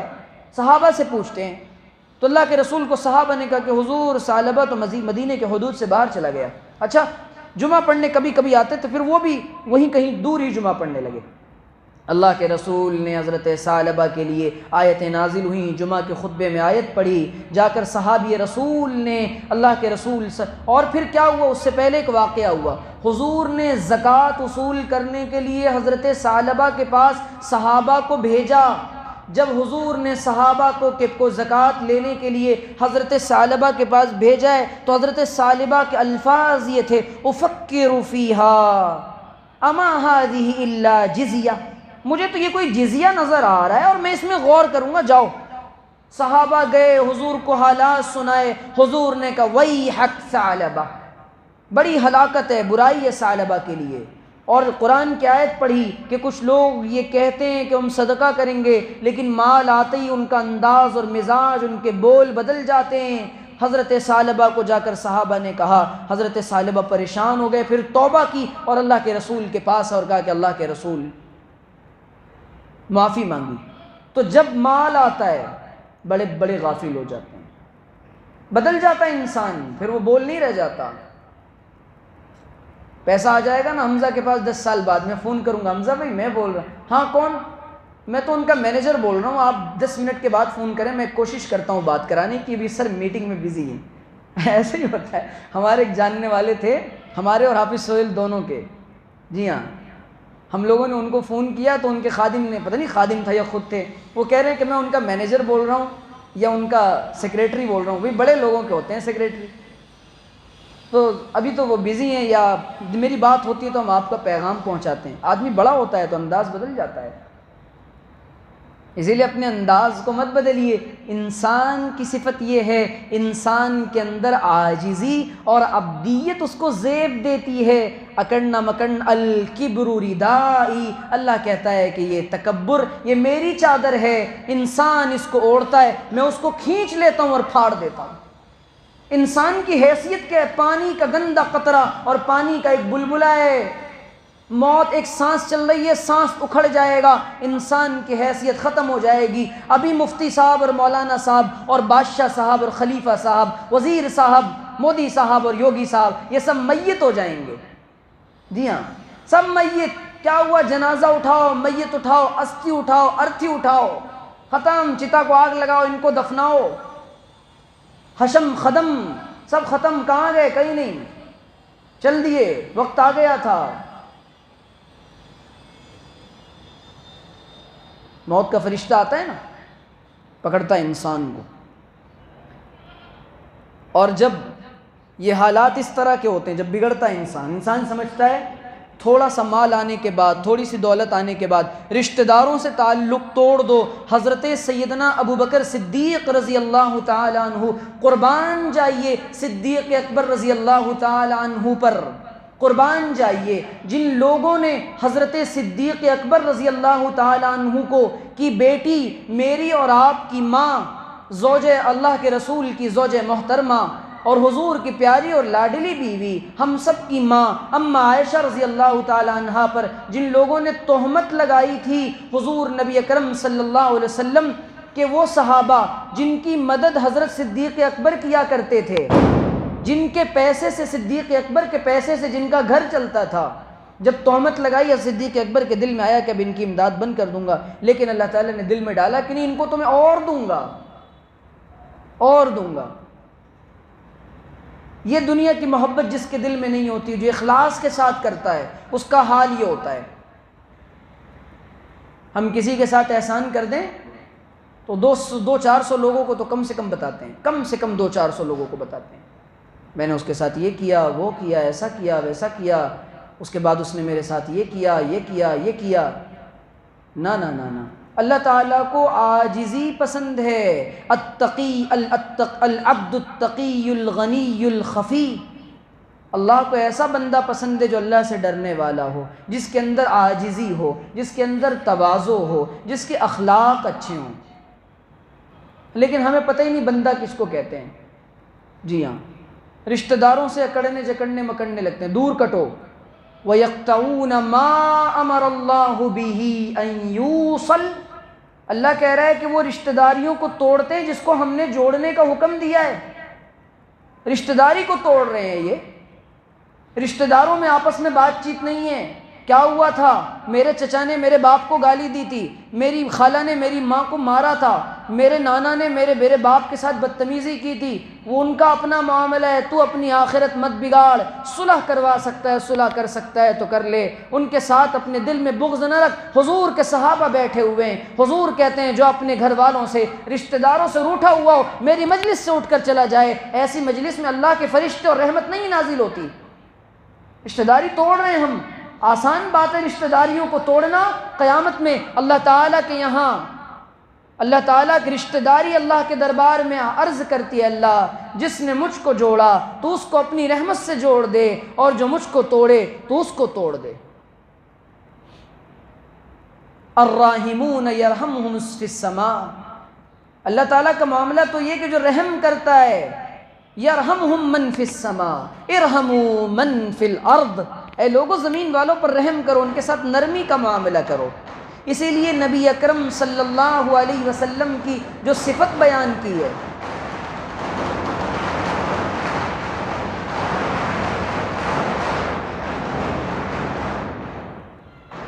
وہ یہ بیان کی ہے، لَقَدْ جَاءَكُمْ رَسُولٌ مِّنْ أَنفُسِكُمْ عَزِيزٌ عَلَيْهِ مَا عَنِتُّمْ حَرِيصٌ عَلَيْكُمْ بِالْمُؤْمِنِينَ رَءُوفٌ رَحِيمٌ. تمہارے پاس ایک ایسا رسول آیا ہے، عزیز علیہ ما عنتم، جو تمہیں میں سے اور تمہاری تکلیف سے اس کو تکلیف ہوتی ہے، تمہارے لیے راتوں کو کڑھنے والا ہے. حریص علیکم، تمہارے لیے بہت زیادہ حرص کرنے والا ہے، بڑی دعائیں کرنے والا ہے. بالمؤمنین، اور بہت زیادہ نرم ہے، بہت زیادہ رحم کرنے والا ہے. اور ہم اللہ کے رسول کے امتی ہو کر اس کو توڑو، اس کو جوڑو، توڑ جوڑ ہم نے لگا رکھا ہے. خالہ کیا نہیں جائیں گے، اینٹ کا جواب پتھر سے دیں گے. مسلمان کیا کہتا ہے؟ اینٹ کا جواب پتھر سے دیں گے. ارے بھائی، جو ہمارے محمد الرسول اللہ کے راستے میں کس نبی کے امتی ہیں جن لوگوں نے کانٹے بچھائے تھے، حضور نے کہا ان کے اوپر پھول برساؤ. اور ان کے ساتھ ایسا معاملہ کیا کہ جب فتح مکہ کے موقع پر جنہوں نے اللہ کے رسول کو، خاندان نبوت کو، حضور کے چچا کو جنہوں نے ستایا تھا، حضور نے کہا نہیں نہیں، آج سب کو معاف کیا جائے گا. لا تثریب علیکم اليوم، آج سب کو معاف کرو، کوئی زیادتی نہیں کی جائے گی، کوئی زیادتی نہیں کی جائے گی. ابو سفیان کو بھی معافی، ہندہ کو بھی معافی، فلاں کو بھی معافی، فلاں کو بھی معافی. یہ کیوں؟ یہ کیا بتا رہے ہیں اللہ کے رسول؟ یہ بتانا یہ چاہ رہے ہیں اللہ کے رسول صلی اللہ علیہ وسلم کہ دیکھو بھائی، تم دنیا میں انسان بنا کر بھیجے گئے ہو. یہ چند دن کی زندگی ہے، یہاں یہ لڑائیاں، یہ جھگڑے، یہ فساد، یہ بغض، یہ عناد، یہ آپسی رنجشیں، اس کو ختم کر لو، صلح سپاٹا کر لو. ہم نہیں کر رہے. میں کیوں بولوں اس سے؟ میں کیوں بولوں؟ میں کیوں جاؤں اس کے پاس؟ وہ کہیں کا کیا توپ ہے کیا؟ میں کسی سے کم ہوں کیا؟ یہ انسان کے جملے ہیں. ہمارے بمبئی والوں کے تو ہاں آپ کی صورت کا نہیں پتہ، بمبئی والوں کے تو کیا کہنے. ہمارے ایک دوست نے کہتے ہر گھر میں پٹیل لوگ ہیں. آپ کے پٹیل نہیں، بمبئی کا پٹیل. ہر گھر میں ہر آدمی ماشاءاللہ پٹیل ہے، کوئی کسی سے کم نہیں ہے. حضور صلی اللہ علیہ وسلم، روایت میں آتا ہے کہ جو آدمی صلہ رحمی، یہ کہ جو ہم سے توڑیں ہم اس سے جوڑیں، یہ صلہ رحمی ہے. آج گھروں میں برکتوں کے لٹنے کا سب سے بڑا سبب یہ ہے، گھروں کے اندر رشتہ داریوں میں آپس میں پھٹن ہے. رشتہ داریوں میں آپس میں پھٹن ہے. حضور اپنے صحابہ کو نصیحت کر رہے ہیں، ماں غیر مسلمان ہو یا جو کوئی ہو، رشتہ دار مسلمان ہو غیر مسلمان ہو، اجی رشتہ دار تو چھوڑیے، اللہ کے رسول کہتے ہیں حضرت جبریل نے مجھے پڑوسیوں کے بارے میں اتنی وصیتیں کی، اتنی نصیحتیں کی کہ حضور مجھے میں اندازہ ہونے لگا کہیں پڑوسی کو میری وراثت کا حقدار نہ ٹھہرا دیں۔ یہ پڑوسی کا حق ہے، ہمارا پڑوسی دروازہ بند کر لیتا ہے ہم کو دیکھ کے، ہم پھل لے کر جاتے ہیں گھر میں چھپا کے لے کر جاتے ہیں پڑوسی نہ دیکھ لے، شوربہ پکاتے ہیں کھڑکی بند کر دیتے ہیں کہیں اس کو خوشبو نہ چلی جائے۔ حضور فرماتے ہیں شوربہ پکاؤ تو اس میں پانی بڑھا لیا کرو، اس میں تمہارے پڑوسیوں کا بھی حق ہے۔ ایسی سوسائٹی جب بنتی ہے، ایسا معاشرہ جب بنتا ہے تو پھر جا کے اس کو کہتے ہیں کہ یہ مدینے کی سوسائٹی سے میچ ہو رہی ہے۔ حضور علیہ السلام، آج مسلمان پوری دنیا میں کیوں پریشان ہیں کہ حضور علیہ السلام کے نقش قدم پر ہم نہیں چل رہے ہیں۔ یتیم کتنے ہمارے علاقے میں مسلمانوں کو نہیں معلوم، بیوہ عورتیں کتنی ہمارے پاس کوئی ریکارڈ نہیں، غریب گھرانے ایسے کتنے ہیں جہاں کھانے نہیں پکتے، ہمارے پاس کوئی ریکارڈ نہیں۔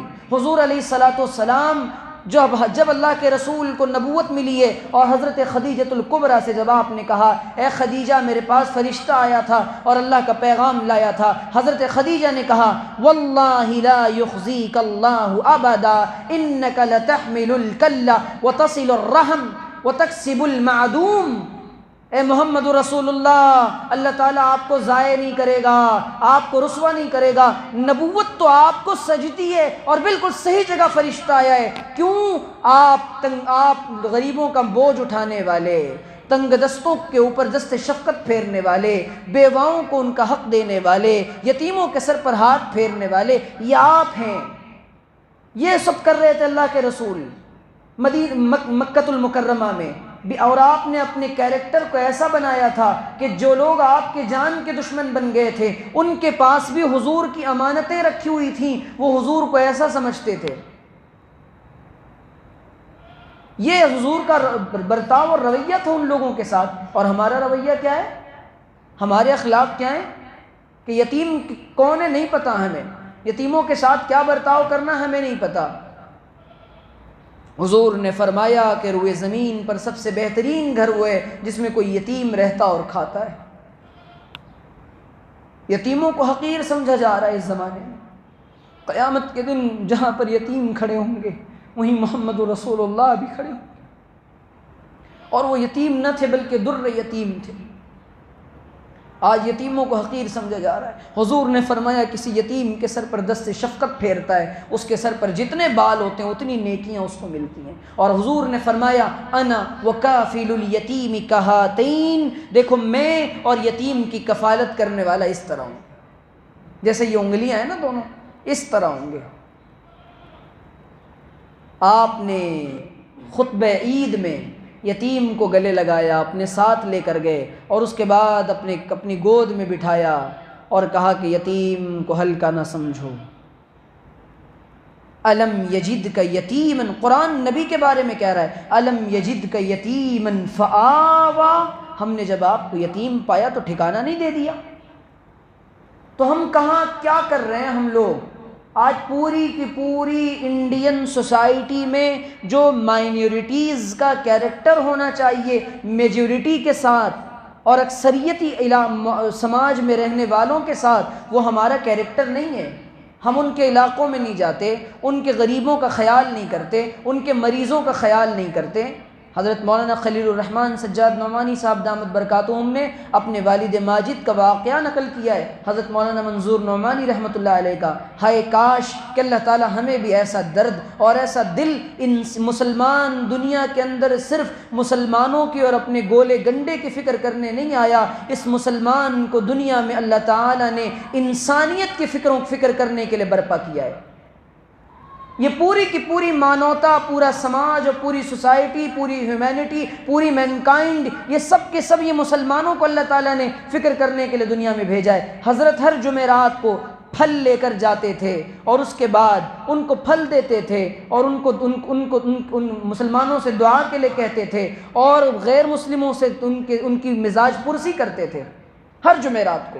ہم کتنی بار گئے ہاسپٹلوں میں، سڑک پر چلتے ہوئے حضرت کہتے ہیں میں نے والد ماجد کو مستقل دیکھا کہ آنکھوں سے آنسو گرتے تھے۔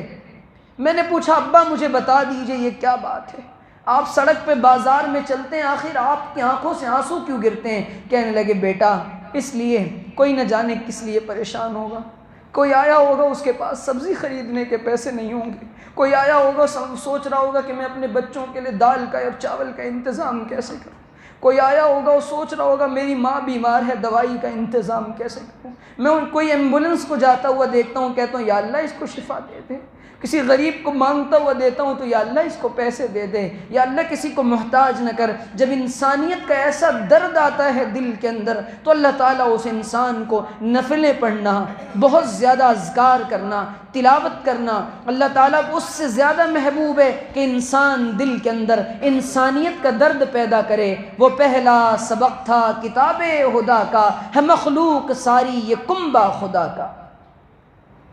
یہ ساری کی ساری سب ہر کسی سے محبت کرنا ہے، یہ حضور نبی اکرم صلی اللہ علیہ وسلم سکھا رہے ہیں، یہ ہماری شریعت کا پیغام ہے۔ اور آج ہمارا معاملہ یہ، ہمارا دل نفرتوں کا گہوارہ بنا ہوا ہے۔ جس دل کو محبتوں کا اور امن کا پیغام دینا تھا، ہم نے انسانیت کے لیے نفرت اپنے دل میں پالی ہے۔ نہ نہ نہ، اللہ کے رسول کا ہر امتی اور اللہ کی زمین پر بسنے والا ہر کوئی، اور حضور کا جانوروں کے ساتھ معاملہ کیا تھا؟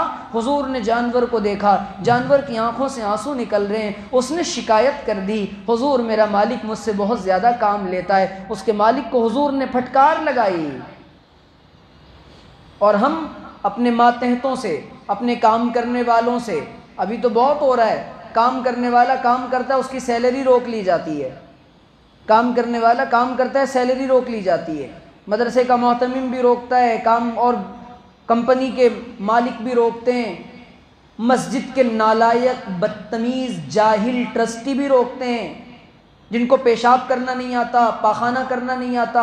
ایسے لوگ ہندوستان میں بر صغیر میں مسجدوں کے ٹرسٹی بن گئے ہیں، وہ اماموں کا انٹرویو لیتے ہیں۔ اللہ کے رسول نے فرمایا اذا وسد الامر الى غیر اہلہ فانتظر الساعہ، حضور نے فرمایا کہ جب معاملات کو جاہلوں کے، نااہلوں کے، نکموں کے، بدمعاشوں کے، بدتمیزوں کے اور گمراہوں کے اور داڑھی کاٹنے والوں کے اور ایسے کمینوں کے سپرد کر دیا جائے الی غیر، جو اس کا اہل نہیں ہے، تو فرمایا قیامت کا انتظار کرو۔ امام کی غلطیاں جاہل نکال رہا ہے۔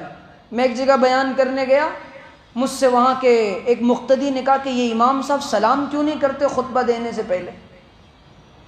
میں نے کہا کیا خطبہ دینے سے پہلے سلام کرنا فرض ہے؟ اس نے کہیں سن لیا ہوگا۔ کوئی کہہ رہا ہے کہ امام صاحب کے پیر برابر نہیں ہوتے نماز میں نے کہا تو ٹھیک ہے، دوسرے نقلی پیر لگوا دو، پھر صحیح ہونے لگیں گے وہ۔ تو یہ مسجدوں کا حال ہے۔ حضور نے فرمایا قیامت جانتے ہو کب آئے گی؟ ضیعت الامانہ، جب امانتوں کو ضائع کیا جائے گا، اور امانتوں کو ضیاع یہ ہے، ان کی بربادی ہے کہ غلط ہاتھوں میں چلی جائے۔ ضیعت الامانہ نااہلوں کو دی جا رہی ہے۔ اچھا جی، کمپنی میں کام کرنے والا رشتہ دار ہے تو اس کا پروموشن کیا جائے گا، اور دور کا بندہ ہے تو اس کو اہمیت نہیں دی جائے گی۔ مدرسے میں پڑھانے والا کوئی عالم اور کوئی حافظ باصلاحیت ہے، کوئی نکما بھوندو، نکما نکھٹو وہ محتمم کا رشتہ دار ہے، اس کو مسند درس بخاری پہ بٹھایا جائے گا۔ یہ ہر جگہ کا حال ہے، وراثت چل رہی ہے۔ کیوں بھائی؟ یہ کیا ہو رہا ہے پوری دنیا کے اندر؟ یہ قیامت کی علامات ہیں، یہ قیامت کی علامات ہیں بھائی، یہ قیامت کی علامات ہیں۔ ہمارے علاقے میں ایک مسجد میں امام صاحب کو طے کرنا تھا۔ ہمارے ایک دوست بڑی کڑوی باتیں کرتے ہیں، صحیح بات کرتے ہیں، تو انہوں نے کہا امام صاحب آنے والے ہیں، ہم ان کا انٹرویو لینے والے ہیں۔ خدا کی قسم ان میں جتنے لوگ ہیں ایک کا بھی قرآن صحیح نہیں ہے، وہ امام کا انٹرویو لیں گے۔ اب کوئی ڈاکٹر یہ کہے، کوئی مریض یہ کہے کہ میں جا رہا ہوں ڈاکٹر صاحب کی دوا دیکھنے کے لیے کہ کتنے مریضوں کو ان کی دوا سے فائدہ ہوتا ہے اور کون کون سا فارمولا وہ دیتے ہیں، یہ کون سے معاملات ہیں؟ یہ کیسا زمانہ آ گیا؟ یہ علماء یہ انبیاء کے وارث ہیں، یہ علماء یہ انبیاء کے وارث ہیں. یہ معاشرے کی بہت بڑی کمی ہے کہ اپنے علماء کے ساتھ، اپنے انبیاء کے ساتھ، اپنے انبیاء کے وارثین کے ساتھ ایسے معاملات کیے جائیں. قیامت آئے گی، پھر جلدی آئے گی. میں آپ سے یہ صاف عرض کرتا ہوں، مؤذن کو حقیر سمجھتے ہیں. او مؤذن صاحب ذرا جھاڑو لگا دینا، بیت الخلا صاف ہوا یا نہیں ہوا؟ تمہارے باپ کا غلام ہے، تمہارے باپ کی وراثت میں ملا تھا یہ مؤذن. یہ سنت بلالی کو ادا کر رہا ہے. امام صاحب ٹائم پہ کیوں نہیں آ رہے آپ؟ اس کے بیوی بچے نہیں ہیں؟ حضور نے فرمایا کہ المؤذنون یوم القیامت اطول اعناقا، او کما قال، حضور نے فرمایا قیامت کے دن اذان دینے والوں کی گردنیں سب سے زیادہ لمبی ہوں گی اور وہ سب سے زیادہ دور سے پہچان لیے جائیں گے. ان کا مقام نہیں ہے کوئی. ہزاروں لوگوں کو مسجد میں بلانے والا، اس کی آواز پر سینکڑوں لوگ سجدے کے لیے آنے والے، اللہ سے جڑنے والے، اس کا کوئی مقام نہیں ہے. ہم میں اور غیروں میں یہی فرق ہے، وہ اپنے مذہب کے علماء اور پیشواؤں اور مقتداؤں اور پادریوں اور پوپس کی قدر کرتے ہیں اور ہم ناقدری کرتے ہیں. ہم ناقدری کرتے ہیں. ایک بڑے عالم دین نے لکھا ہے، پرانے عالم دین نے، کہ ایک آدمی کا انتقال ہو گیا، اس کے ساتھ قبر میں انتہائی سنگین معاملہ ہوا. جب معلوم ہوا کہ بات کیا تھی، اس کا کام صرف اتنا تھا کہ علماء پر نکتہ چینی اور تنقید کیا کرتا تھا، بس. اللہ کرے کہ ہمیں یہ باتیں سمجھ میں آ جائیں. جو باتیں میں نے عرض کی ہیں ٹوٹی پھوٹی بے ربط سی، اللہ کرے کہ ہم سب کو یہ باتیں سمجھ آ جائیں. وآخر دعوانا ان الحمد للہ رب العالمین. اللہم انت السلام ومنک السلام، تبارکت یا ذا الجلال والاکرام. ربنا لا نحصی ثناء علیک انت کما اثنیت علی نفسک. اللہم سبحان ربی الاعلی العلی الوہاب. سبحانک اللہم وبحمدک ونشہد ان لا الہ الا انت نستغفرک ونتوب الیک. سبحان ربک رب العزت عما یصفون. اللہم اغفر لنا ذنوبنا یا رب العالمین. اللہم اغفر لنا ذنوبنا یا رب العالمین. لا الہ الا اللہ الحلیم الکریم. برحمتک نستغیث یا حی یا قیوم. یا حی یا قیوم برحمتک نستغیث. یا حی یا قیوم برحمتک نستغیث. اے پیارے اللہ، ہم آپ کے عاجز اور مسکین بندے آپ کے دربار میں حاضر ہیں. اللہ ظاہر میں تو ہم آپ کے بندے ہیں، حقیقت میں بڑے گندے ہیں. اللہ ہمارے گناہوں کو معاف فرما دیجئے. اللہ ہماری خطاؤں کو معاف فرما دیجئے. اللہ ہمیں بخش دیجئے. اللہ ہماری سب سے بڑی ضرورت ہماری مغفرت ہے. اللہ ہماری معافی ہے. اللہ آپ ہم کو معاف کر دیجئے. اے اللہ یہ ہاتھ اٹھائے جانے کے قابل نہیں، یہ زبان بولنے کے قابل نہیں. یا اللہ 1.25 گھنٹے سے بولتے بولتے آپ کا یہ عاجز اور فقیر بندہ تھک گیا، بیٹھے بیٹھے یہ لوگ تھک گئے. اے اللہ ہم تھک ہار کر اب تیرے ہی دربار پہ آئے ہیں، یہ کہنے کے لیے کہ اللہ دنیا میں تیرے علاوہ ہمارا کوئی ہے بھی نہیں، کوئی ہے ہی نہیں جس سے مانگنے جائیں، جس کو پکارنے جائیں. اے مالک الملک، تو ہی ہے جو ہم بندوں کا ایک لوتا اللہ ہے. اللہ ہمیں معاف کر دیجئے. اللہ ہمیں معاف کر دیجئے. اللہ ہمیں بخش دیجئے. اللہ ہماری مغفرت فرما دیجئے، ہماری نسلوں کی مغفرت فرما دیجئے.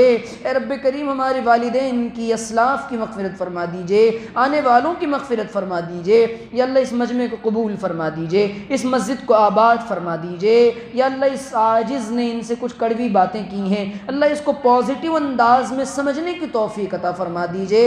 اے رب کریم امانتوں کو ضائع کرنے سے بچا دیجئے. اللہ دنیا کی حقیقت کو ہم پر کھول دیجئے. اللہ دنیا سے ہمارا دل نہ لگنے دیجئے. اللہ اپنے ساتھ ہمارا دل لگا دیجئے. اے رب کریم، اے اللہ اس مجمع کو قبول فرما لیجئے. اللہ ہم میں نہ جانے کیسے کیسے غم کے مارے اور دکھیارے بیٹھے ہوئے ہیں، آپ کے علاوہ کسی سے کہہ بھی نہیں سکتے، آپ کے علاوہ کسی سے بتا بھی نہیں سکتے.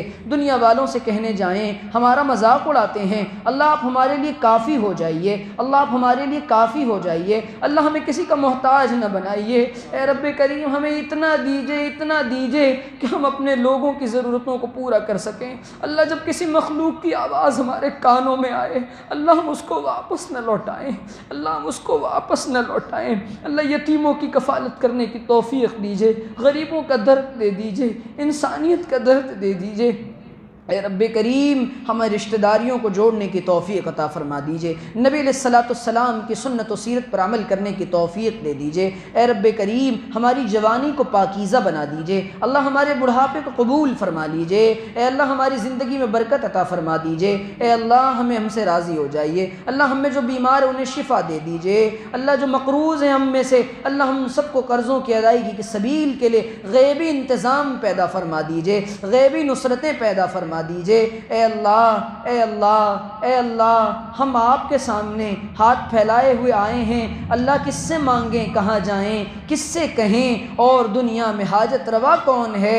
اے اللہ اب تو تیرے در پر ہاتھ پھیلائے ہوئے آئے ہیں، اللہ ہمارا کوئی ہے بھی نہیں، اللہ ہم کس سے کہنے جائیں؟ اے اللہ آپ کے اربوں بندے ہیں لیکن ہم آپ ہمارے ایک لوتے اللہ ہیں، اے اللہ مان جائیے نا، اللہ دنیا بھی اچھی کر دیجئے، آخرت بھی اچھی کر دیجئے، اے اللہ عالم اسلام کے حالات کو بہتر بنا دیجئے، مدینہ المنورہ کو ظالموں کے ہاتھ سے پاک کر دیجئے، اے اللہ جزیرۃ العرب سے یہودیت و نصرانیت اور ان کے کلچر کا خاتمہ فرما دیجئے، اللہ اسلام کو غلبہ نصیب فرما دیجئے، اے اللہ سلاطین اسلام جو مسلمانوں کے لیے درد رکھتے ہیں کڑتے ہیں ان کی مدد فرمائیے، اور اللہ جو آستین کے سانپ بنے ہوئے ہیں اے اللہ ان کو یا تو ہدایت دیجئے یا ان کو نشان عبرت بنا دیجئے، اللہ ہمارے بر صغیر کے مسلمانوں کی حفاظت فرما، ہمارے ملک کو امن و امان کا گہوارہ بنا دے، تمام داخلی خارجی قوتوں کو پاش کر دے، اللہ امریکہ کو ہدایت دے دے، یورپ کو ہدایت دے دے، اٹلی کو ہدایت دے دے، تمام اقوام مغرب کو ہدایت دے دے، اے اللہ ہمارے جوانوں کو ٹھیک کر دے، اللہ ہماری عورتوں کو باپردہ بنا دے، اے رب کریم ہم کیا مانگیں، سوالات کی دعاؤں کی ایک لمبی فہرست ہے، ہمیں اپنی اوقات دیکھ کر چپ رہنے کا خیال آتا ہے لیکن اللہ تیری شان بادشاہی کو دیکھ کر بار بار سوال کا خیال آتا ہے، اے اللہ دنیا میں تیرے علاوہ کوئی کسی کو کچھ نہیں دے سکتا، اے اللہ تو ہی توفیق دیتا ہے تو زبان چلتی ہے، اللہ ہماری زبان کو ہدایت کی تاثیر کے لیے قبول فرما لیجئے، ہماری زبان کو ہدایت کے بول بلوائیے، اللہ ایسی تمام باتوں سے بچا دیجئے جن سے اے مالک الملک تو ناراض ہوتا ہے، اللہ وہ کام کروائیے جن سے آپ راضی ہوتے ہیں، اے اللہ ہمیں گناہوں کا خیال ہمارے دل سے نکال دیجئے، اللہ ہم گناہ کرنا نہیں چاہتے، کیا کریں، نفس و شیطان کے غلام بن کر، نفس و شیطان کی غلامی میں آ کر نفس موٹا ہو چکا ہے، اللہ ہم ایک قدم تیری طرف بڑھاتے ہیں نفس 2 قدم پیچھے کھینچ لیتا ہے، اللہ ہم تھک چکے ہیں، اللہ اب تیری غلامی میں آنا چاہتے ہیں، اللہ ایک بار ہمیں اپنے محبوب بندوں میں شامل کر لیجئے، دوبارہ کبھی نالائقوں میں نہ ڈالیے گا، ہدایت کے بعد گمراہ مت کریے گا، اے اللہ ہم کیا کریں، شیطان ورغلاتا ہے، تنہائی میں جانے کے بعد گناہوں پر کنٹرول نہیں رہتا، اے مالک الملک اے اللہ تو دیکھتا ہے، اے اللہ اے زمین اور آسمان کے بادشاہ ہمیں اپنے مقبول بندوں میں شامل فرما لیجئے، اللہ ذکر کا سرور دے دیجئے، تلاوت کا نور دے دیجئے، اے اللہ اپنی یاد کی کیفیت دے دیجئے، اللہ ہمارے بدن کے روئیں کو ذاکر بنا دیجئے، اللہ ہمارے اخلاق اچھے کر دیجئے، اللہ ہمارے اخلاق اچھے کر دیجئے، اللہ ہماری زبان کو میٹھا بنا دیجئے، اللہ اس دل کو کینے بغض اور عناد سے پاک کر دیجئے، اللہ ہمارے دل کو لوگوں کی محبت کا گہوارہ بنا دیجئے، اللہ اس دل کو اپنی یاد کا گہوارہ بنا دیجئے، اے رب کریم ایک دن مرنا ہے،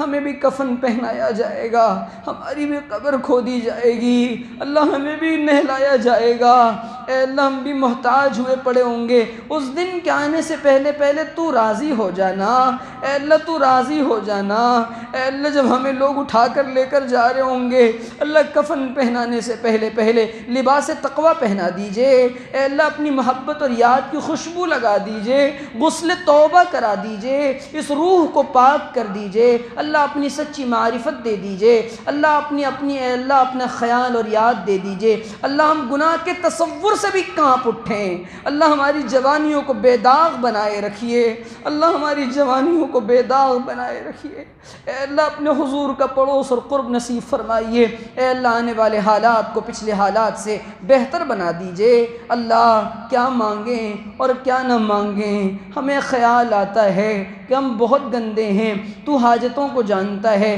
دل کی تمام جائز مرادوں کو اپنے فضل و کرم سے لطف خاص سے پورا فرما دیجئے، وصلی اللہ تعالی علی خیر خلقہ واصحابہ واہل بیتہ بيته أجمعين برحمتك يا أرحم الراحمين.